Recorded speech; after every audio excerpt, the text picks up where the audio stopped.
I could tell that your attention to detail is right up there. And that's why everything you just said was like music to my ears. I'm like, thank you for having me on, Dan. It was a great discussion. Really appreciate the insight from your perspective, and really appreciate the really thought out questions. Figured out. This is Dan Friedenberg, and I'm here today with Scott Hannes. He's got a really neat idea, which is it's surprising. I was blindsided by the fact that you've got something new for HR departments and letting people outsource to you. I think that's a fantastic idea for a lot of reasons. How are you doing today, Scott? Doing great. Thanks for having me, Dan. Can you give your elevator pitch so I'm not inserting words on how I'd market your stuff? Absolutely. So I've been an HR professional for 15 years. Up till last year, I worked for a private equity company as a vice president of human resources with 1,000 employees. Before that, I worked for an automotive company for 5.5 years as a director of HR for the Americas. So I got an opportunity to work in different countries, understanding their cultures. And I've always kind of been the guy that's come in and helped fix companies and put in best practices, from a strategic standpoint, and really just help the organization as well as help the employees and the team members. Last year, it's been actually 1 year today. I started Fortitude HR Solutions, and so it's my 1 year anniversary. So I'm super pumped and excited about that. Hey, we are an HR consulting company. Thank you. We're an HR consulting company that really kind of focuses on small and medium-sized businesses, really helping them put foundation in place. I see a lot of entrepreneurs that have these great ideas, but they don't always want to spend the time necessary to make their businesses more successful. So I'll go in and I do a lot of consulting and coaching, helping put job descriptions in place and putting org charts in place, who their first hire should be if they don't already have a team established, but then also working on performance management and goals and objectives for their team members. And then I also have a recruiting arm of my business. So I help people try to find, A players or the rock stars, go through that process. Yeah, that's excellent. Now, I didn't know about, you mentioned multiple countries. So did you actually, so you actually lived abroad or no? No, I traveled typically on a monthly basis, either to Mexico or to Brazil. Those are my two main areas, but I also got a chance to go to Germany as well as London and do work. So it was just a lot of fun. And my last company at the PE firm, we had a couple locations in Ontario, Canada. So I got to go up to Canada and, just again, I love learning about different cultures and how different people like to work and how can we work together. The first thing I want to talk about is things that corporations use their HR department to do that are not in your own interest, because like as an employee, what are some things where the HR department, because it's got the same boss as everybody else, where they're not really going to be acting in your own interests? A good HR person, a good HR department, they balance, right? You work with the employees and you also work for the employer, right? And so that can be, there can be conflicts there, right? Whether it's based upon, the one big situation that comes up to mind is when, corporations have to make layoffs based upon, a downturn in business, development. A good example that would be like COVID-19, and you have, 50 too many employees. So who do you have to let go? And, in my opinion, the best way to do that is to really have a good structure and understanding of each of the team members' strengths, what they bring to the table. Hopefully you've done performance reviews on those employees and they know where they stand within the company. But I always look at it from the employee standpoint, like I want to try to give as much value as I can to the company so I become somewhat indisposable, right? And I think that's a big thing that a lot of companies, they look at when they make that final decision. But then there's other things that go into it as far as, years of service, how long someone's been with your organization. They'll look at, just that person on their performance review. Do we have any notes about them being, able to move up within the organization? So really trying to figure out kind of, excuse me, who has the best opportunity to really help the company long-term, but also has an opportunity for themselves to really grow and learn and be able to, continue to move up that ladder if that's something that, they choose to and they desire to do. So that could be one example that I see a lot, in the corporate setting. Another one, Dan, would be, it's very similar, but like how people get promoted within the organization. That can be also very, problematic for an organization, because let's say you have 4 really qualified people and they choose, one person and other people think there's favoritism in the organization. So to me, if you have a good HR department, you have good leadership, you're going to document, you're going to have the reasons why you made those decisions. That not only protects you as a business owner, as a company, but it also knows the employees, and that's what's being fair, right? And I'm a big believer in mutual respect. That's the only way, in my opinion, you really can succeed in business, is that the employees have to respect, the employer, and the employer has to respect their employees. So there's got to be that mutual relationship. If that doesn't exist, in my career, I've been very fortunate that I've been able to work in those situations, and where I haven't, I've found other employment, because I'm not going to put myself in that situation. Or, I don't want somebody to think, oh, Scott Hannes is playing favoritism because he likes Johnny versus Sally. Well, that's not the case. Johnny's got a more proven track record. Here's Johnny's results. This is what Johnny's been able to do for the organization, versus Sally. Maybe Sally hasn't had that, those results when she's producing on a machine, for example, in manufacturing, or she doesn't want to move up within the organization. Like, we need to document those things. That's a real important part of what HR does. And it gives the feedback and the information not only to the employer, but also to the employee. So it's being that partial, in-party, third-party person in the process to really help organizations and help team members out to do the best that they can do. The fix for that then would be to just let your employees know that this is the way that we promote people. Is, we ask you that question: are you interested in a promotion? If you say no, that's perfectly fine. We know what to do with you, and we know that when it comes to there's an opening or something like that, then we won't consider you. But just don't be mad if you don't get a promotion. And I can keep talking. I think a big thing, if you have team members, you should be having weekly meetings with your team. You should be having daily quick huddle meetings with your team. And then a big thing that I did, I had up to 25 people working with me in the HR department when I managed Mexico, Brazil, and the US for the automotive company. And we would do some one-on-one meetings. I'd like to do one-on-ones once a month. I think that's a big thing. Again, it goes back to, how are things going? What do you feel we need to improve upon? How are your goals coming along, your objectives that you have for the past 12 months? If you have them broken down, lower, maybe they're 6-month goals. Where are you at? What roadblocks can I do to help you to achieve your goals? And that's that win-win solution we're talking about, Dan, right? Where the employer, the team member feels valued. They see there's opportunity to grow.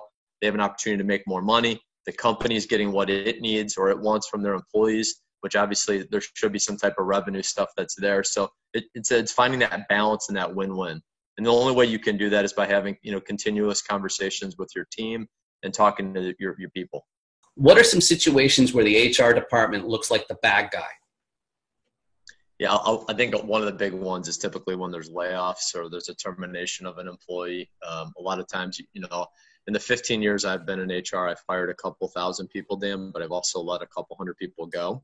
But again, it's the same principle as what we just talked about with promotions or giving people opportunities to move up within the organization. If you go through a progressive discipline standpoint with an employee that's not performing, right? They've had issues with maybe attendance, you've documented.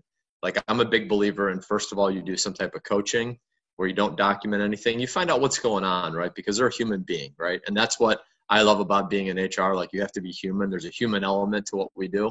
So we need to find out what's going on, coach them, let them give us some input on what their situation is. And then from there, the pattern of behavior or their performance continues to go down, we may need to do a verbal warning. And then if that continues to go on, we do a written warning. And then at some point, we're going to say, okay, if this doesn't improve and we continue to have these performance issues, the next step is going to be termination of employment. And typically when you do those steps in that progression, it doesn't have to be that order, because I think it depends on the nature of the situation when you terminate an employee. But as long as you have, those conversations and they know where they stand, and then you have to terminate that employee, they're not going to be surprised, right? Their defense mechanism isn't going to be put up with the wall. It's going to be a lot less confrontational. They're not going to like it. Nobody likes doing, terminations. But, as an HR professional, I've always taken solace, and this is maybe a little bit of a gray area, but I'm not a doctor, right? I don't have to tell a patient that them or their loved ones is going to pass away, right? Like, people can recover from losing a job and go find another job, right? It may take them a while. There might be some, emotions you need to go through. But I think the big thing is making sure that You explain what's going on, you let them know, and you're truthful throughout the entire process. And if they're not going to make it, in the last warning, say, look, if this doesn't improve in the next week or two, you're probably not going to work here, right? We're going to have to part ways. Next question. This is a little bit more hardball. What are some subjects that can come up in the workplace where you would recommend a policy of, whoa, we are not having this conversation, that kind of response? And what are some better ways to say that and how I just did? So like, what are hot button topics where like you shouldn't even really be discussing it in the workplace and you should just like get out of there? And what are some good techniques to get out of a bad situation like that? Yeah, I'm happy to answer that. So a couple key ones would be like politics. Like right now, 2020 is a crazy election year here in the United States. And, people talking about if they're going to vote for Biden or Trump or a third party that's neutral, that shouldn't be really reflected on the workplace because no matter what, like a lot of times I find that people, they have their own opinions and they try to force them on other people. And you can be right in your opinion, the other person can be right in their opinion, but there's no right answer. Yeah. Canadians looking at Americans, at least me anyway, I feel that a lot of Americans think that politics is a team sport. It's called like, well, it's like, well, like next question. This is a little bit more hardball.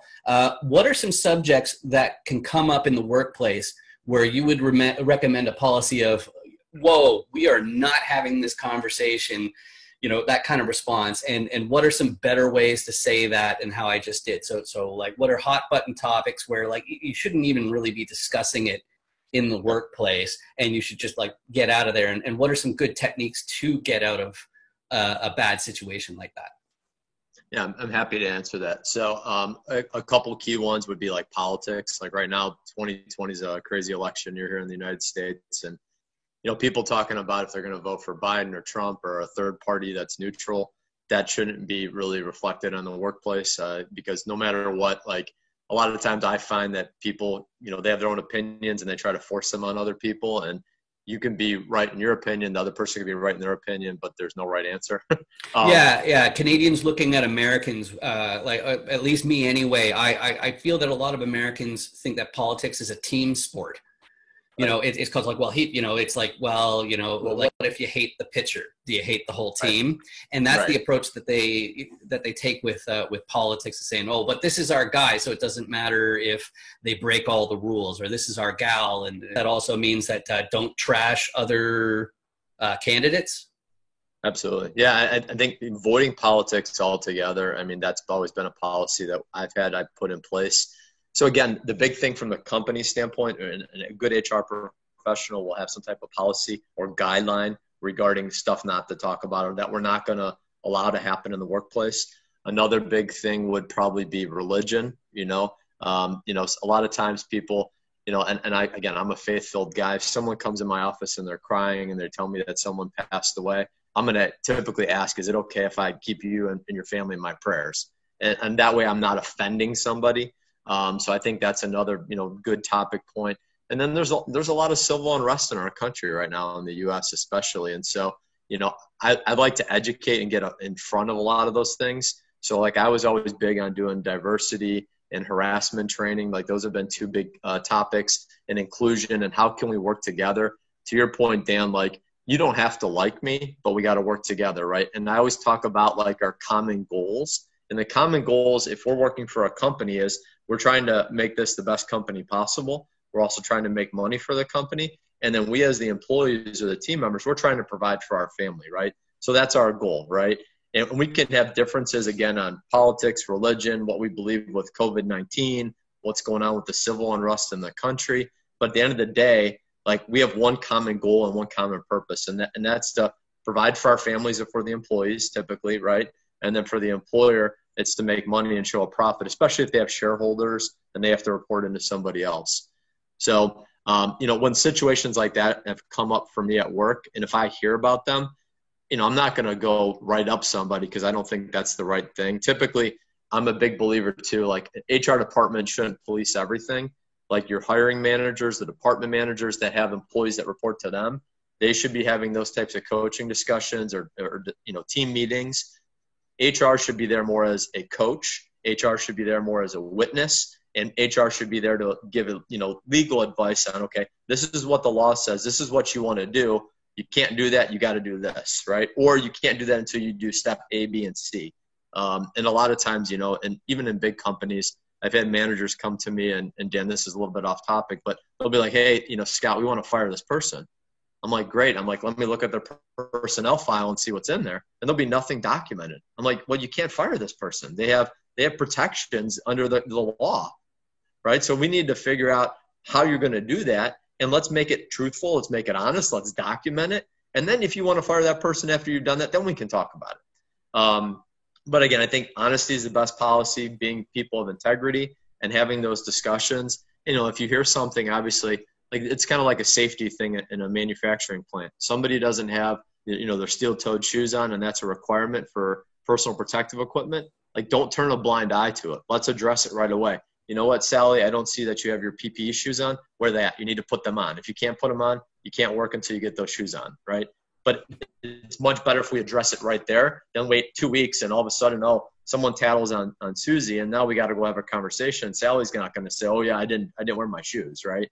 So the more you can address it up front, and the more that you can be proactive, and you just have the conversation about what not to do or what not to say in the workplace, I think the better it is, because you're setting that culture, you're setting those expectations. And in my opinion, this is a tagline of Scott Hannes, right? People either live up or live down to expectations. So if you say nothing, you're going to get no results, right? But if you say, this is what we expect, and I'm a big believer in company values. That's like your moral compass for how you operate as a business, not just from the team member standpoint, but from the employer and the company standpoint. And if we live those out, a lot of these situations, they go away. Yeah, and that's independent of faith, right? I know it'll be based on, on like 10 commandments or something like that, but more things that are focusing on there. But here's not a nice way of saying what you're saying. And can you tell me how to clean this up so I'm more HR friendly? It sounds like you've basically got like a don't ask, don't tell policy in religion and politics. And the reason why I think that that's probably not a good way to express it is just because it's lifted from the military's policy on homosexuality or diverse sexualities, I guess you could even say. I don't know, just to try and be as broad as I possibly can. So yeah, absolutely. So what's a nicer way of putting that policy on religion and politics of, like, as I said, don't ask, don't tell. Can you think of one? Yeah. Let me think about it here as we're talking. I think one of the big things is, again, I would get in front of it and I would talk about what we are, right? So we're a team that, treats everybody as equals. We're a team that invites, all different race, ethnicities, all the different types of religions, all different types of political views. I think I would address it that way to be more, like you said, PC friendly, but also I don't know about you, when I worked in corporate America, I want to work for a company and I want to work for a leader or a boss that, believes in treating everybody the same way. And if I see that, obviously, I'm more excited about going to work. They align with not only my personal values, but my beliefs as an HR professional. And to me, that stuff starts with good leadership, right? So if you don't lead by example, and if you have your executive team, being derogatory, another fun fact about me is, I went to this conference in 2004, and prior to me going to that conference, and this is before I got into HR, I would say the F word like every other sentence, right? And I go to this conference and I'm like, what am I doing, right? So, I stopped swearing altogether. If you ask my wife, I don't swear. I listen, I watch movies and stuff like that where people curse and stuff like that. That doesn't bother me. I'm not sensitive to it, but I just know that I'm not going to, show my integrity, who I am as a person, and kind of talk like that. To me, it makes me look like I'm not a professional, right? So I think it starts with leadership. I think it also starts with, I'd rather have a policy of inclusion and letting everybody be a part of the team, so how we can work together. That to me is more effective than to what you said, Dan, saying, we're not going to talk about this. We're not going to talk about this. We could change it to a positive area and say, okay, we are a team that's comprised of X, Y, and Z. We're all about working together. If we need to have a discussion about something where there's an issue, we'll talk about it in a town hall. you know, I'm a big believer in like the suggestion boxes and, you know, listening to your team for continuous improvement ideas, because in no way in shape or form am I perfect. Either it was anybody on my team. So if we said something or did something wrong, because I'm also a big believer in like your words have meaning, but your actions have way more meaning, right? So one of the people that was one of my mentors always said, Scott, watch people's feet. You know, it's not just the lip service, it's what are they doing about it, right? So if I needed to be called out, like call me out, like let's talk about it, let's work on it, and let's continue to get better. Like I don't want to focus on the negative. I want to focus on how we can grow and build and move forward. To me, that's a much more proactive approach, and that's typically where I found success in the workplace. A lot of people, like if you're coming from the don't ask, don't tell, you know, we're not going to talk about this. You know, it's very, like you mentioned, very militant. It's very kind of dictator type shit. If you spin it the other way and you talk about what we are and what we are going to do as a team, typically you have much more buy-in and collaboration from the team. And typically that's when you see very positive change results, because no one likes change, right? At the end of the day, like a lot of people say they like change. And it's funny, if you were to ask me, Dan, like on a professional level, like I love change, like 10 out of 10. I love it, right? Because I see that's how I grow. But if I come home and I was working in the corporate setting and, you know, I had to, you know, maybe my wife said we had dinner at 6 and it got moved to 7. Like I was freaking out. I'm like, no, we got to eat at 6 because at 7 I got to do this. 8 I got to work. I got to spend time with my son.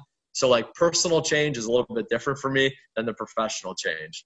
But I'm very fortunate that I can kind of compartmentalize that versus being all or nothing one way or the other. So.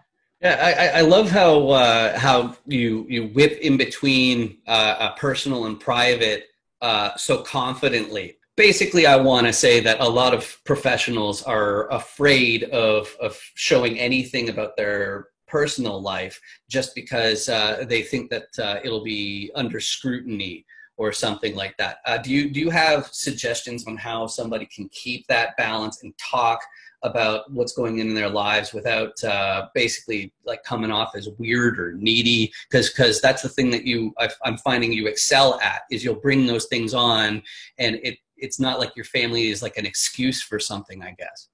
I think people, like, especially like in business, if you're a small business owner, like people are going to check out probably your profiles on social media to find out what you're about. And so to me, like, I want to talk a little bit about my personal life as well as my professional life, so people get to know who I am, what's my integrity about, what's my character. You know, there's no doubt my family is super important to me. My faith is super important to me, and that's a fine line when you work in HR. Not everybody wants to talk about faith, but I'll post stuff on there about, you know, what I believe, and I think that there's nothing wrong with that. I've taken this approach where, you know, I'm 41 now, which I shouldn't reveal, but whatever. I'm 41 years old. You know, I'm proud of what I've been able to accomplish and the obstacles I've been able to overcome in my life. And if people want to do business with me, great. They're going to see who I am. They're going to get the authentic me. And if they don't want to do business with me and they don't want to work with me, they're going to also know that up front. So, you know, I think I've tried to take the approach. I want to be authentic online. I want people to see the real me. You know, there's certain things I'm not going to share, obviously, because some things, like, not everybody needs to know. But I do want to share a little bit about, so people can see that there's more to me than just being an HR professional, for example, in my business, that I have a life outside of Fortitude HR Solutions. And that, you know, I have a lot of things that I'm passionate about. And one of the things that I love about HR is I get to actually help people being, you know, the team members, people being the owners of the businesses or the companies. I try to make a positive difference in people's lives, right? And so, like, I feel I've been blessed and I've been given a lot of gifts and talents. And if I'm not using those and sharing those with people, whether it's through stuff I post online or it's through the interactions I have with people, then I'm not doing myself or those people I interact with any type of service. And I'm a big believer in servant leadership, Dan. And so, like, if you asked me for the shirt off my back, I'd give it to you. That's just how I am. But I definitely understand where you're at from being, you know, a private person and doing podcasts or being on, you know, Facebook Lives. Like, I'm a little bit gun shy on that, not because I'm afraid of talking. I love to talk, obviously, because I'm in HR. But I think, you know, I also wonder, okay, I could have said that better, or maybe, you know, someone's going to scrutinize me because I said this and they believe that. But at the end of the day, like, I know I'm confident in what I've done because I have the results to back it up. Like I looked on your website, you know, as you reached out to me, and I saw all your experiences and why people would want to work with you. And it talked about your personality profile, which we can get into in a second. But like you talk about why someone should work with you, why they may not want to work with you, and you're just very blunt. And I love that, right? Because it's what you see is what you get. Like I don't have to peel the onion and find out, is there more to Scott Hannes or is there more to Dan than what meets the eye? Like I don't have to go through that getting to know you type stage, right? This is what you're going to get. Here's the results. This is what I'm about. And yeah, I have a personal life besides Fortitude HR Solutions. Like I think sometimes HR people specifically, it's funny, someone else that's in our circle, which I won't mention their name, they're like, Scott, you're always so serious. Well, you know what? Part of my job is serious, right? Like I have to be that third party person. I have to keep to facts and data. So yeah, I'm going to be more serious. If you ask me, Scott, do you like details and do you like writing everything out? No, but it's a necessary evil to me. Like I'd rather talk about the vision and the big picture and how we're going to grow and how we're going to move and shake things up. But guess what? Like you have to do both, in my opinion, in HR. You have to have the strategic and you have to have the executing side. Sorry, I went off on a tangent. Oh no, it was absolutely. Oh, okay, yeah. I just found the hotkey, so I don't have to mess with my mouse to mute myself and unmute myself. It's Alt A. So okay, perfect. Alt That's A. good to know. Good to yeah, know. It's good with the left hand. They're right next to each other too. Race is another thing that is probably on the list of, you know, don't ask, don't tell. It's like, no, we're not having this kind of conversation. Since it's such a hot button topic right now with the protests, I don't want to go too far into recommendations or something, but when race is, the topic of race is brought up in the workplace, what are a couple things that you'd recommend, especially as an employer? So again, it goes back to being proactive. And so like if this, you know, if I was in a corporate setting right now, I'd be having town hall meetings. I'd be talking to the people that, you know, that were experiencing difficulties and figuring out how I can help them, right? What can the company do more? What can we learn from each other? Like that's one of the big things I enjoyed about working in different countries is, you know, in the US, we like to do one thing. In Canada, you like to do a different thing, maybe for how you operate. Mm-hmm. Same thing in Mexico, Brazil, and Germany. Like everybody's got their own style, right? So trying to understand. I always say I have two big ears that stick out for a reason. So I like to do a lot of listening. I think that's important. And just finding out, you know, what can we do more as an organization to be more inclusive from a diversity standpoint, and listening to the people that are affected by that, right? I think that's an important thing. To me, again, it's not just lip service. Like if you have that meeting, then you need to put some action behind it, right? So, you know, is it they want more opportunities to grow within the company?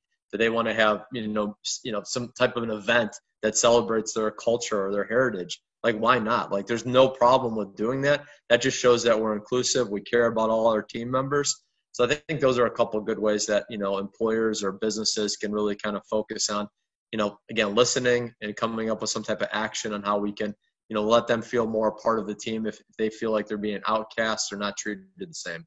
So those are important things. And then, you know, it may lead to doing diversity and inclusion training and talking again about, you know, learning from each other and the different perspectives and, you know, what is racism? You know, how are you potentially being racist towards somebody else in the workplace? You know, just things that you may not even know, because a lot of times people, they're brought up in a certain environment and that's all they know, right? So if you don't ask the questions and you don't listen, you don't try to understand and seek the knowledge from someone else that's experiencing something different, you'll never understand, you'll never grow from that as a person.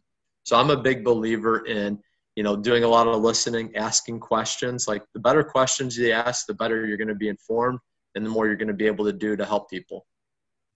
Yeah, and I just realized that that one and one other that comes to mind of we're not discussing this subject sort of question.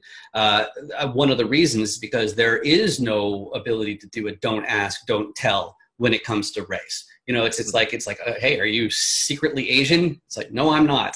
Exactly. No, I'm not. So you can't do that. The other one, and the timing is perfect. I mentioned that I lost 30 pounds last year. You lost 30 pounds in the last 2 months.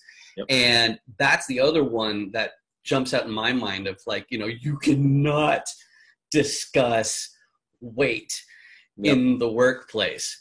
So are there any for that particular topic? Are there any addendums or whatever to what you mentioned? Like when it comes to weight, like what kind of policy can you say about like like fat shaming, something like that? Yeah, I'm very fortunate. I didn't have to go through any of that in the 15 years I was in the corporate setting, Dan. So I don't have any probably good examples. And you'll find like if I don't have a comment on something, I'll just tell you like I don't have any good examples. Another one that comes to mind, probably don't ask, don't tell, is age, right? Like you don't want to ask someone's age. That's come up in the workplace. And like, again, if you're a good HR professional, you don't care what race, ethnicity someone is, you don't care the gender, you don't care their sexual orientation, you don't care about their political beliefs, you don't care about their religious beliefs. Like you view them as a person and you view them as, hey, we're all in this together and we're going to work together to meet the goals of the company as well as to try to meet the goals of the employee or the team member. Now, I will tell you, not all HR people are that way. You do have some bias that's in the HR industry, I think, as a whole. But I think that's part of the human element, right? Because they may not know any better. They may not have been around different people and understand their certain circumstances or how they grew up. And a big believer for me, like in HR, is like, I don't know what you went through, Dan, growing up as a kid. Like, I don't know your life story. The same thing with my team members, right? So I always try to, again, treat people with respect, and I try to be kind to people because, somebody could be having a rough day. And I've learned this. I volunteer. I do youth ministry, and I work with kids that are in high school. And so to me, like, you think just because you grow up in a suburb, that you may not have any problems. But in reality, maybe, mom or dad's divorced. Maybe they lost a loved one. Maybe there's a drug or alcohol problem. Maybe there's something else going on. And so, like, to me, that doesn't define that person. But if I know about that, like, I'll try to work with them. And typically employers will have, like, employee assistance programs where they can call and they can reach out to a third party if they don't want to share that confidential information with somebody within the organization. So they can use that as a way to get help. But HR people typically also, I used to do a lot of listening for employees, and, they'd be really upset and they'd come in my office crying. And, like, I don't know, there's a personal satisfaction in just being able to listen to somebody and try to help them out. And it's not always giving solutions, but it's just listening and letting somebody vent because they're having a bad day, right? Everybody's got a bad day here and there. And that's, again, because we're human. We're not robots. Very true. Very true. And you were talking about drugs or alcohol. Mm-hmm. You didn't mention drugs and alcohol, but anyway, but more places. This is another question I didn't add beforehand. So if you don't want to, that's fine. More places are legalizing weed, and right now it's still illegal to drive under the influence of cannabis. And what are the ideas that are being bounced around in HR about trying to think about it like more like a medication, or like similar to antidepressants or something like that? Like I can't imagine a day where you'd be able to actually take like real hallucinogens in the workplace, and it's like, hey Bill, what you doing? I don't know. So you're not going to be very productive like that. But what are some ideas that are being popped around about weed in the workplace? Yeah, there's all kinds of stuff. So like in the United States, you have some states that have legalized it recreationally. You have other states that have legalized it from a medicinal purpose. The fun thing in the United States is federally it's still illegal, right? So you don't have a ton of protection if you are a user. Now, if you have it for medical, you can have your prescription and that type of stuff, which is fine. But typically the companies are coming up with policies against that or for that. It just depends on their stance. And I think it depends on the industry you work in too, Dan, right? Because at the end of the day, like I worked in manufacturing as an HR executive. And if I have somebody driving a tow motor and they come into work, under the influence, whether it's drugs and or alcohol, right? I had to throw the and in there for you, drugs or alcohol. With that, they could really potentially not only hurt themselves, hurt somebody else, or even potentially kill them if they're driving a forklift, if they're operating a heavy machine, piece of equipment. So there's a lot of debate. There's a lot of discussions going on. One of the employers I worked with, I won't mention their name, but they decided that in the one state where it's recreational legal, they were going to allow people, like in the pre-employment process, typically we would do a drug screen. if they tested positive for marijuana, we weren't going to hold that against that potential new hire, and we would still hire them. We would still have in effect kind of the random or the post-accident type, drug screens. And then if something happened and they would hurt somebody, they could be held responsible for those types of activities. So it's a very hot debate. It's an ongoing thing, I'll tell you, in the HR community. A lot of it depends on what's going to happen from the federal standpoint, because there's not like DOT regulations, like the Department of Transportation regulations for marijuana, like there is for alcohol. So there's certain limits that are acceptable. Like they haven't developed any of those tests in the workplace, so it makes it really difficult to try to manage that. Typically what employers do, and a lot of the places I worked, is we were always a drug and alcohol-free workplace, right? And so like, not to, again, be the police or to tell you what you need to do outside of work, but it's our job to protect you as the employee as well as your team members. So if you're coming under the influence, like, and somebody reported that there was reasonable suspicion that, Susie or Johnny were doing drugs or alcohol, like, we got to address that situation, right? And then typically if that happens and there's reasonable suspicion, typically you have two witnesses that have at least witnessed that behavior, or that you can, visibly see that they're impaired, or you can smell it. And if that's the case, you would sit down with the employee or the team member and say, okay, this is what we've observed. As a result of this, we got to send you for a drug screen, find out if there's anything in your system. And there may be nothing in there, right? But we got to do that as a precaution to, again, make sure that, because our job as the employer is to make sure that people are safe. So it's not probably the answer you're looking for, but there's really not a lot of more that I guess I can share that, can give you further insight. There's just a lot of back and forth, and I read a lot of stuff on Society for Human Resource Management, SHRM, which is like the big, HR, like go-to support group that's out there.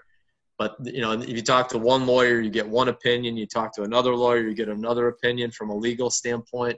So that's why a lot of times companies say, even if it's legal recreationally, you can't do it here in the workplace. Yeah. Yeah. Well, and so that's my big takeaway, is that you should have, the policy clearly marked, Yep. like cannabis policy. Number 1, never get high on your own supply. Number 2, don't get high at work. yeah, don't get high here. Exactly. Just do that at home. Yeah. Let's talk about the stuff that HR is famous for, Yep. but infamous for, really, which is talking about these really abstract personality assessment questions in an interview. So that was what I was going on about the white male privilege thing. Is the white men, I find, tend to think that anything about EQ is mumbo jumbo.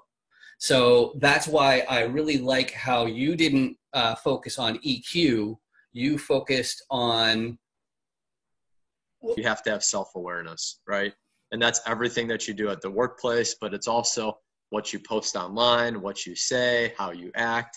Like, to me, that's another big skill that I wish more people would really kind of develop and hone in on. When it comes to white male privilege, if I see something that says, oh, we have people from all these different cultures and we all cooperate and we don't make a big deal about anything, I think the white male viewpoint, especially if their EQ is low, is to look at that and go like, okay, this is just a bunch of, touchy-feely, happy cake and rainbows and puffy clouds kind of talk. And that's why I was thinking something like, don't ask, don't tell.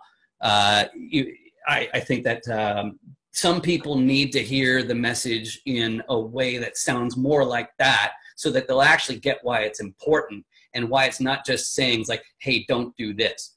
Right. So, but HR is famous for asking abstract personality style questions that I'd say white men tend to think are a waste of their time. Things like, like if you were a flavor of ice cream, which flavor would you be, or something like that. Can you talk about those abstract questions and whether or not you use them? I used so I call them behavioral-based interview questions. And so with that, similar questions like that I'll ask during the interview process. But I think it goes back to like getting to know the person and doing a lot of listening during the interview process. What is the potential candidate going to share with you? I think that's a big thing. I do try to focus a lot of the interview stuff around like their work experience. And I want to know, like, I won't ask about the flavor of ice cream and why. That's just not me. You're not going to get that from me. But you'll get very similar. You know, tell me about a time you were disappointed in something that you did at work in your performance, and then what did you learn from it so you can improve? Like, to me, that's a real important question, because I understand that, number one, they have good self-awareness, that they know that, hey, they're not perfect. They made a mistake. Number two, I want to hear, what did they do to make, you know, the situation better? Like, what action did they take? So it's not just, you know, it's kind of like not just admitting that I made a mistake, but it's also, what did I do to prevent it from happening? So I usually will ask that type of question. I'll ask about, you know, I want to know, you know, describe the best leader that they've worked with. Like, what characteristics did, you know, that person have that you like really gravitated towards that person? You know, were they supportive? You know, did they listen? Did they lead by example? Like, I want to hear about that. And then if I know the hiring manager is very similar, like, that could be a good cultural fit from that standpoint. I'll also typically ask, you know, very similar about your conflict. Like, tell me about a time that you've experienced conflict in the workplace. And again, very similar, like, what steps did you take to, dissolve that conflict or reduce the conflict? Or, you know, what did you learn from that experience again? So I ask a lot of questions, like, about, you know, putting them in different situations in the workplace and how did they, you know, respond to it. As far as personality assessments go, I know maybe you didn't ask this specifically, Dan, but I'll give you my opinion. I think they're good tools like Predictive Index or Myers-Briggs or DISC. And people use those sometimes too much, and they focus on those as like those are going to be 100% accurate. Yeah, like and a silver bullet. Yeah, and it's not. No, in my 15 years, it's not been the case. You know, I think they give you good indications, but there's variables on there. People are going to answer that question depending upon how they feel when they take the assessment. So if they just worked a 10-hour day and you're a recruiter or a business owner or an employer and say, hey, you got to get this assessment done by 8 o'clock tonight, you got home at 7, you're stressed out, you're probably upset because you got to do this stupid assessment, you're going to answer it one way. Versus if you're answering it on a Saturday, it's the weekend, you're able to relax a little bit, you're probably going to answer it another way. And then there's still that human element in those assessments where people sometimes answer the way that they feel you want to hear them answer, right? So there's a lot of variables. I think they're good, but they shouldn't be the key indicator on whether you're going to hire somebody or not. And then other behavioral-based questions that I like to ask is, I'll ask, for example, and this isn't really behavioral, but I want to know, like, if in this type of position, it depends on the role. Like, are you more of somebody that strategically plans and vision casts, or are you more somebody who executes and likes to get stuff done? If you have to be 51% one way and 49% the other way, which way do you lean towards and why? And like, for example, if I'm hiring somebody that for like an assistant position, right, Dan, that's very task driven, I hopefully want to hear that they're going to be executing and getting stuff done. If I'm hiring somebody that's going to be more driven by the strategic direction of where the company's going and planning, and they're going to be hiring for I'm more hiring for a manager role, like, I want to hear about that they can do both, right? But they focus a lot on the planning part in order to execute. So, and everybody's got their own opinion on those things. I also will ask another good question I like to ask, and this is always a tough one for candidates. Out of these three, which one do you value the most? Is it making a ton of money, having work-life balance, or being happy at what you do, right? And then I want to hear the why for that out of those three. And again, that I never, ever, ever in the 15 years I've been hiring people have ever made a hiring decision for my own team or done recruiting where because somebody answered one question bad, it threw them out of the running. To me, like, you got to look at the big picture. You got to look at the overall package. Again, the experience, what value they can bring to the team. Do they have upward potential growth in the company?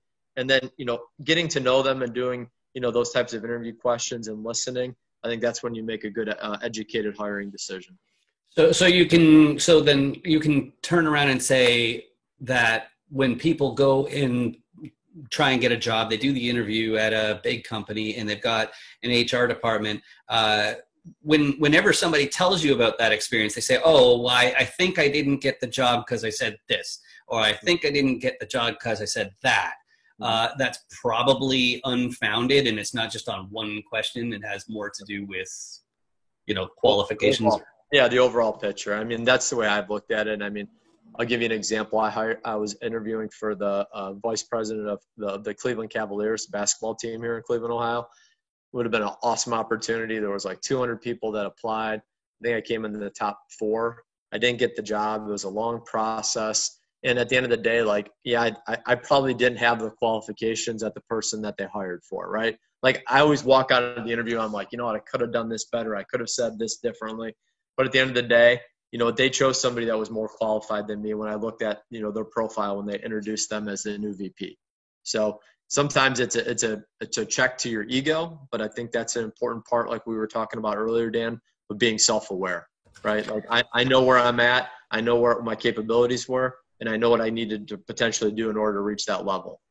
Right. And I'd like to have, that's what I was saying earlier, is I'd like to have that distinction of saying, like promoting self-awareness, like you're saying, instead of saying improve your EQ, because you can improve your EQ, but it's ultra difficult. And the main way that you do that is becoming more self-aware. So I like that, because I guess if you say becoming more self-aware, that kind of tells you the jump between those two lily pads of you're here right now and that's not going to work out, but you need to be here. And yeah, the way to get there is through self-awareness. I love that. That's really good. Going back to how employers, I know that some employers think that their human resources department is kind of like a net drain on the company, just like a lot of people think customer service is also like an unnecessary expense. It's like, it'd be really nice if we didn't have to do that sort of thing. And of course, it's very narrow-minded and nearsighted to have that kind of attitude.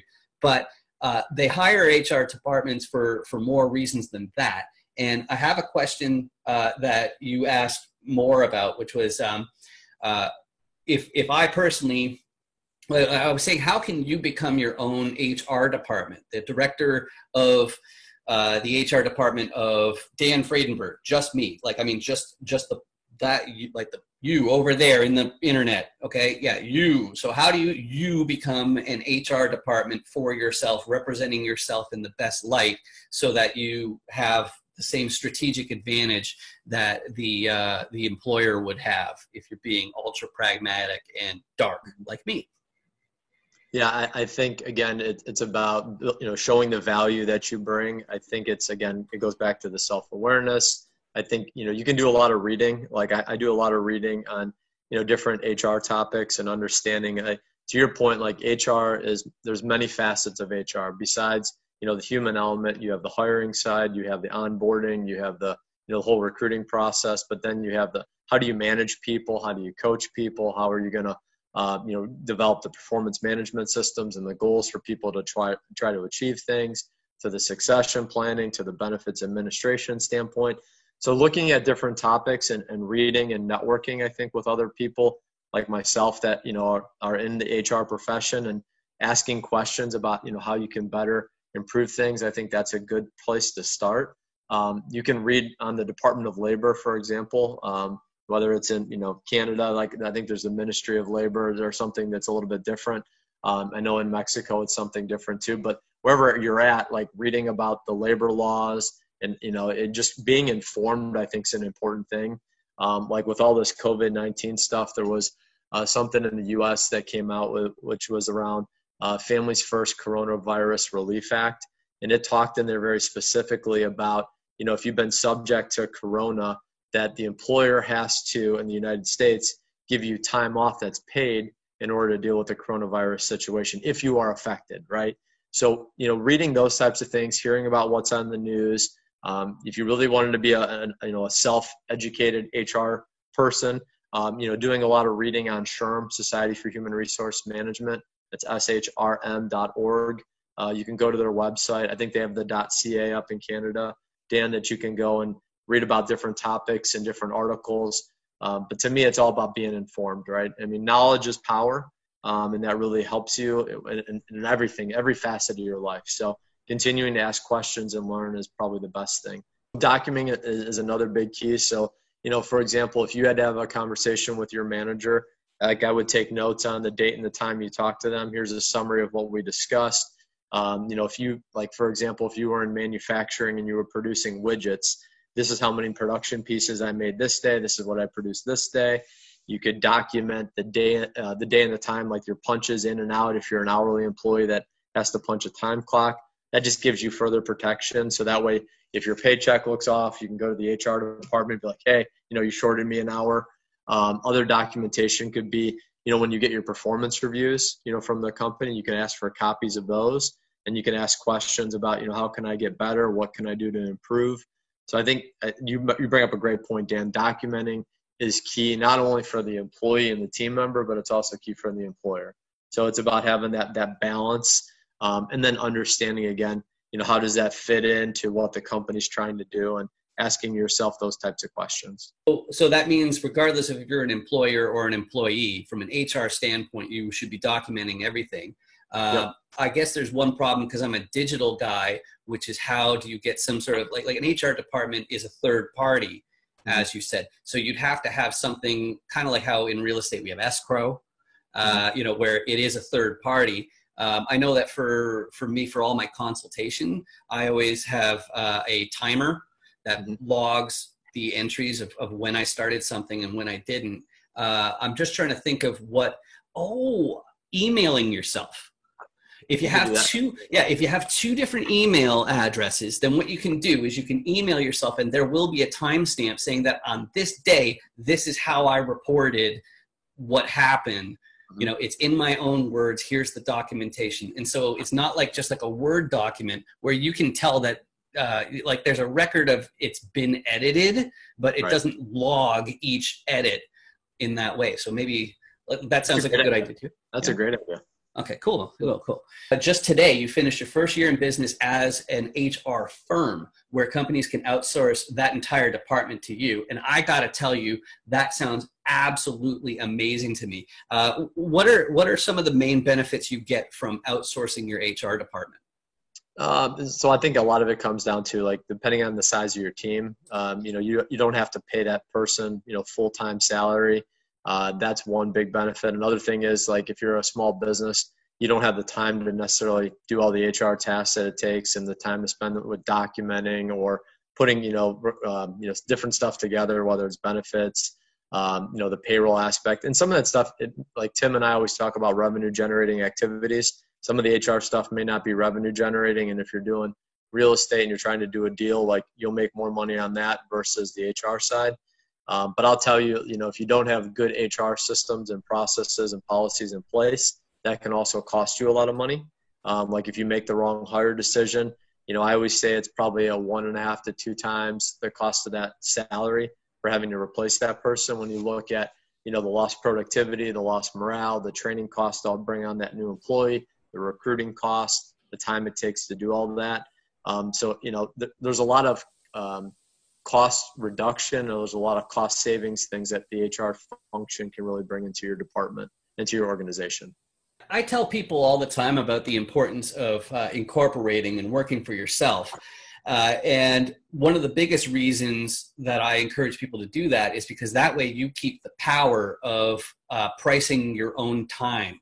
Okay, so picking the value of your own time. And what you were just saying, that says a lot about leveraging your time. And that's why you want to have an HR department find the candidates. So you're not spending as much time on, wastes of time, I suppose I could say. That's not very HR friendly. No, but it's you got to do what you're passionate about. Right. And I suppose I can say the ones that I was talking about who are wasting your time, they're bots and they're automatic submissions. They are not worth any of your time.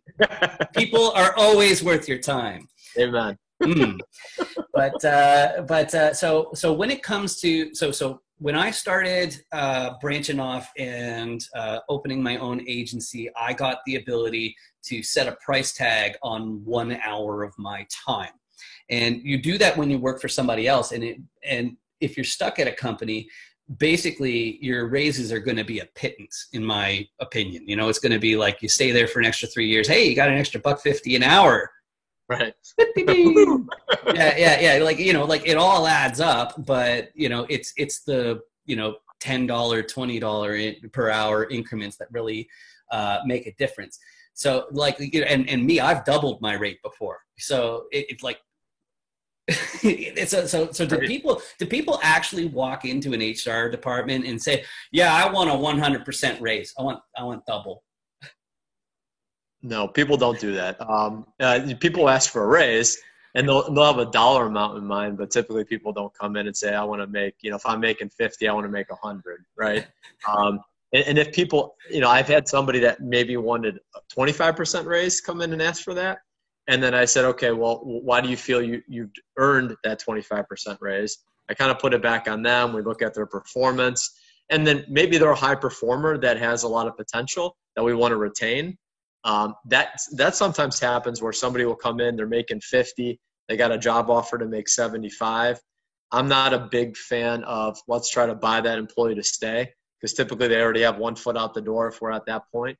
Mm-hmm. But I think understanding, again, like, why do they feel they earn that? And then, if we want to keep them as a high performing employee, hopefully you've done that with succession planning, identified your high potentials, and then you put some type of system in place that instead of giving 25% all at once, maybe you're doing 5% one year, you're doing 7% the next year, you're doing 8% the next year. So it doesn't have a huge bottom line hit to the organization. Can things change? Absolutely. Right, from the company standpoint, like COVID-19 threw a big curveball at a lot of companies. And so maybe somebody was supposed to be promoted or have a new opportunity in 2020, and maybe it's on hold right now, right? So again, having a conversation though with that person that wants that growth and saying, look, again, I use Johnny and Sally a lot, so those are my examples of people. But Johnny, hey, I know you want to be moved into this role. We are going to have an opening in the future, but right now with COVID-19, like we gotta pause. We gotta see how things kind of pick back up with the economy, and we'll have another discussion with you in the next month just to kind of keep you in the loop on how things are progressing. Awesome. About having a multicultural corporate environment, I suppose. Have you ever had to do anything policy wise or posting or whatever where it deals specifically with a language other than English? Yes, and so like in Brazil, they spoke Portuguese, and in Mexico, they spoke Spanish. I'd like to say I can speak a little bit of both, but yeah, it's not very good. Instead of me trying to do Google Translate, like I was very fortunate, like I had really good team members that worked in both of those countries. They were able to help me translate it, and I always asked their opinion, right? They're the expert in that country. They know everything way better than I do.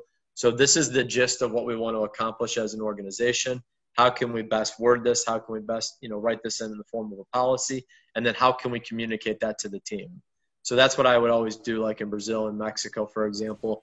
I never, was able to take a document and write it in Spanish myself, even though Google Translate's good, it's not great. Mm-hmm. And I wanted to make sure that it had the right meaning and the effect. And so, like, I'm big on that collaboration piece, Dan, where rather than me just doing it on my own, like, you have a team for a reason, right? So, okay, this is what we want to do in Mexico. What's the best way to do it? Here's the general gist. Can you write a policy and can we talk about it? Same thing in Brazil. And that way it was much more effective. And what it did for me is, like, my team in Mexico and HR, they bought in, right? Because they were part of the collaboration process. So that way when they had to help me communicate it to the rest of the team members in those locations, it was much more easy for them to explain as well as for them to kind of buy into what was going on. Yeah, so the reason I asked is because I was thinking about, because I speak Mandarin, I understand when you go to the nail salon, I know what the girls are saying. And so basically what I'm saying is, like, you can go ahead and still talk smack if it's in another language. So I guess the way that you get around that is make sure your postings are in at least 2 languages, so they know it's like, okay, yes, we know that nobody else in the office except for the 4 of you speak Mandarin, but you're basically kind of, like, I guess you really have to reinforce that idea that even if it's not in English, we do not want these things discussed. Absolutely. Yeah, and we would do that at a couple of companies I worked for, where we would have it like English and a Spanish version of, like, the labor law posters, of the handbooks, making sure that employees were communicated in the language where they felt most comfortable talking or communicating with. I think that, is it always possible to do that? I think the answer is no. I think it depends on the situation, but we had a large Hispanic population in one of our factories, and so we made sure everything was in Spanish as well as English. And the people really appreciate it because, we would try to have discussions in English, and they spoke decent English. They understood what we were saying, but sometimes they would miss certain things. So we tried to meet them where they were at. One thing that's coming more to the spotlight is mental wellness. And I think it's more prevalent in discussions around human resources and what a company's responsibility is to its employees when it comes to mental wellness. What are some things that you can mention on that topic from an employer standpoint?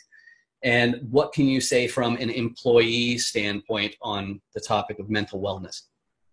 From an employer standpoint with mental wellness, I think it's important that, again, you're proactive, right? So different companies I've worked with, we've had like health and wellness teams where we had people that were, hourly and salary, mixture of people, and we were all there talking about different topics. Again, if it's mental wellness, for example, like depression, right? We'd have a different, flyer communication about that we would post throughout the plant.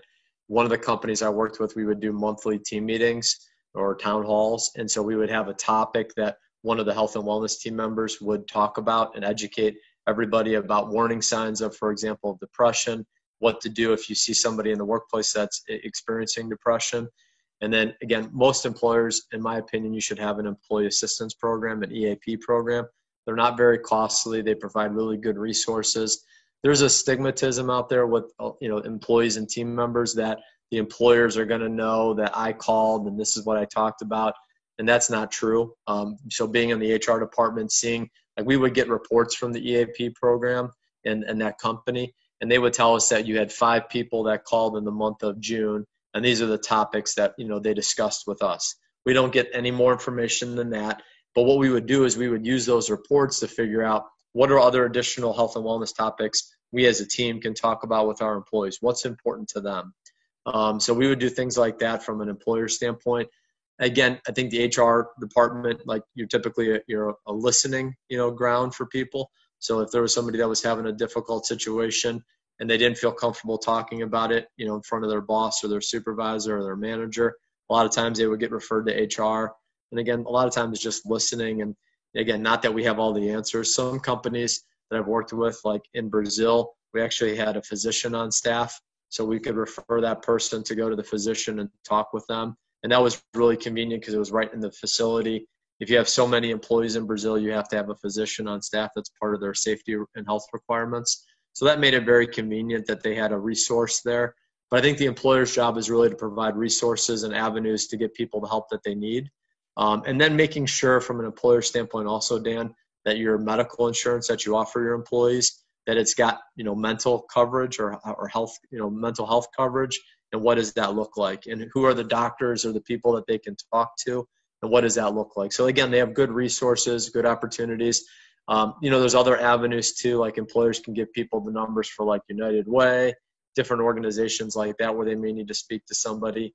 And then from the employee standpoint is, I think with the mental health and wellness, it's, if you hear something that's alarming, like I actually had an employee that talked about, committing suicide, and somebody came in and told me what was going on, very confidentially. I pulled that person aside. We had a conversation. I was able to get that person help that was needed through the EAP as well as with the insurance. I'm happy to say that person didn't take their life. And that was a long process. That I'm making it sound like it was like a 5-minute thing, but it was a long process working with that, employee, that team member over a period of about 4 months. So, I mean, and I check in with that person still to this day, and that was like 12 years ago. So that's a cool story that I can share. But I think, from an employee standpoint, using those resources, kind of taking care of your teammates, right? And listening and offering help. I think that's a big thing that we can do as an employee, really to kind of help promote mental wellness. And, doing the stuff that you did, Dan, and losing weight, just like I did in the last 2 months, like, I don't know about you personally, but for me, like, the healthier I am when I take care of myself and I put the right food in my body and I'm drinking water instead of a bunch of beer, and I'm eating the right foods, like, I'm more mentally focused, more prepared, and I can help other people then, right? And I can look at warning signs where maybe when I'm in my own little funk, right, and I'm depressed or I got stuff going on because of COVID-19, or it could be family stuff going on, I can be more aware, right? It goes back to that self-awareness. And then we can try to do something to help each other out. Like asking a simple question like, hey, Sally, I noticed you're having a rough day. I can tell that you don't seem like yourself. If you ever want to talk about it, I'm here for you. And that takes a lot for somebody to take that step of courage, because not everybody wants to do that.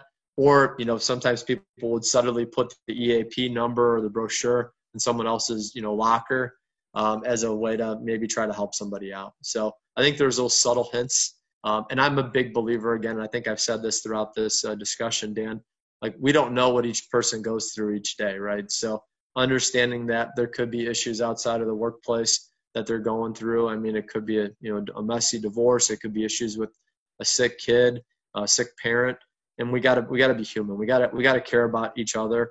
I think that's the big step. And we can talk about all we want, but we got to be the change that we want to see in this world. And I really believe that. And it starts with us, right? Like everybody gets the same 24 hours in the day, and it's up to you and how you use those. That's fantastic. And that brings me to the next question, which is conflict resolution. What are some situations where people shouldn't involve HR and just sort of sort it out between each other? And I mean, like unofficially, right? Because like of course you can't say it's like, oh, well, you should always involve HR or something like that, right, as long as the HR person's the right kind of person. Because we know that sometimes it's, maybe nepotism or whatever, and, it's the boss's wife or something. And if you're going to sit there and complain about the boss, well, maybe the boss's wife will be like, yeah, that's how he is. But, they're like, are they going to work out like against the boss's interest? Not so much.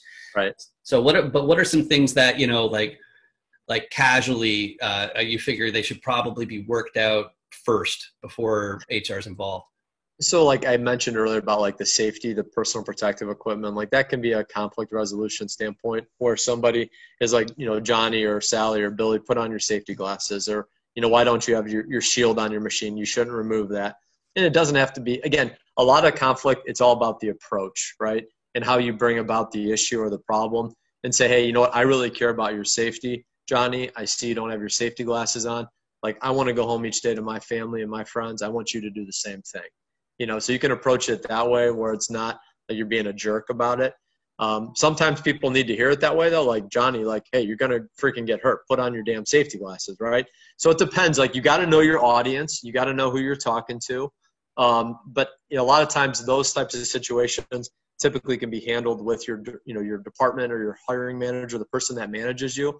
If it gets bigger, typically where HR gets involved, when there's employee conflict, where there's like sexual harassment, where there's discrimination, where there's favoritism, that's typically where HR will get involved. And that's where you really want somebody that can understand and go through the process with conflict, especially if someone files a complaint. There's a whole process that goes on when there's a complaint made. Like I would always take the time to listen to what that person said, interview them, ask them questions, and then we would start an investigation, right?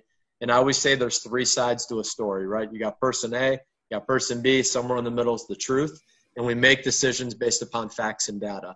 And if we can't substantiate or quantify what the person's claiming, unfortunately, I've had to have those conversations where we're like, you know what, Sally, I can't confirm that this happened. This is what we're doing about it, and we're going to keep an eye on it. But then the next big step with that is you keep an eye on those couple of things that maybe have happened, and you follow back up with those people in order to try to prevent further conflict. But to me, the basic stuff like in the workplace, like if it's, machining and you're working on producing widgets and somebody's not producing as much as their coworkers are, those types of conflict things we can work out on the floor and with each other. But when you get into the bigger things like the harassment, the discrimination, those things you definitely want to bring the HR department involved in. Okay, yeah, that's exactly the next questions there was what are some situations where staff shouldn't even begin to try and sort it out? I suppose crimes are the biggest ones, where it's like, don't even think about, dealing with it yourself. Make sure you get HR involved immediately. So that's a good pattern, is basically saying crimes. Yeah, crimes or things that, obviously, again, I don't want anybody to get hurt in the workplace. So if there's a threat of violence, like that should probably come to the HR department. Again, the harassment or sexual harassment, like we want to make sure we have the thing documented and we do the right thing, not only for the employee, but also for the organization. So having that third party that's neutral, that's not biased. Again, they got to be not biased. Like you said, Dan, I think that's important. And then really, again, just trying to figure out what happened and what's going on. And, I've had people, unfortunately, that, physically threatened to, beat people up, or let's go meet out in the parking lot, or let's go do this. And like, if that stuff comes to HR, we can effectively typically resolve that. They don't have to like each other, but they still got to work with one another. And so what do you do to de-escalate, that was my next question, is like, what are some things that HR professionals might be able to, I don't want to say tell police officers they should be better at it, but, maybe right. If you could give them a little bit of a nudge in the right direction or something about de-escalation. Because I think pretty much everybody wants conflict to be de-escalated, except for maybe like the NASCAR crowd who likes to watch the crashes and stuff. Maybe those guys are cool with right. things going on. To me, I think de-escalation tips would be, obviously, again, listening, again, the 2 big ears again thing. So finding out what's wrong, what's the root cause of the issue, and then figuring out, if there's another side to this, do we need to talk about it with another person? Like, I've done a lot of mediation sessions in my career as an HR professional. So 2 parties that are just button heads, they can't stand each other. Finding out what happened. Are they comfortable with that situation? Let's talk about it. Trying to find out what's the best way to resolve the situation. If we did this, Sally or Johnny, would this, be acceptable to you? Are you comfortable with that outcome?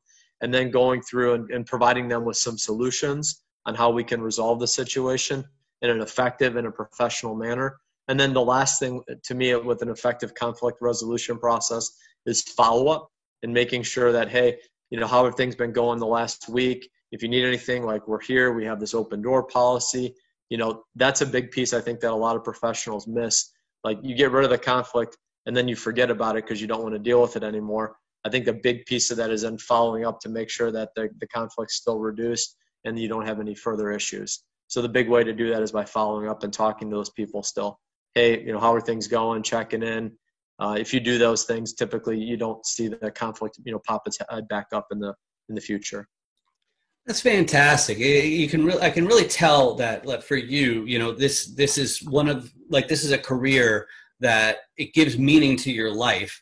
And I don't think that a lot of people think of HR that way, and hopefully more do from watching and listening to what you have to say. So that's absolutely fantastic. Now, if people want to contact you to outsource their human resources department, or if they have a big company or like a rapidly expanding company and they think, okay, we need to do something about this, let's hand it to Scott. How do they go about doing that?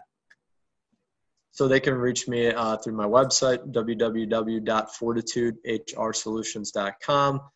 There's a contact button there for that. I'm also on Facebook. I'm on LinkedIn. I've also just joined the Instagram crowd. I joined Twitter. I'm trying to work on my marketing as well as being a new entrepreneur. So just trying to get different ways out there. They could also email me at scott@fortitudeHRsolutions.com, and I'm happy to respond and follow up with people. And to me, there's no bad conversation. And so, like, if there's a way I can help and partner with you, I'd love to do it. There's a couple things, Dan, that I don't really focus on in my business, and I don't really do like payroll processing for companies. It's more on the consulting, the education side, doing recruiting, those types of things, project type work, doing trainings, but payroll stuff. Like it's a very important part of what HR does. Sometimes it's part of the finance department. It's just something that I'm not very passionate about. So I haven't done a lot with processing payroll in the last 10 years of my 15 years being in HR. So awesome. Well, thank you very much for being here, my friend. So adios. I don't even know. Adios.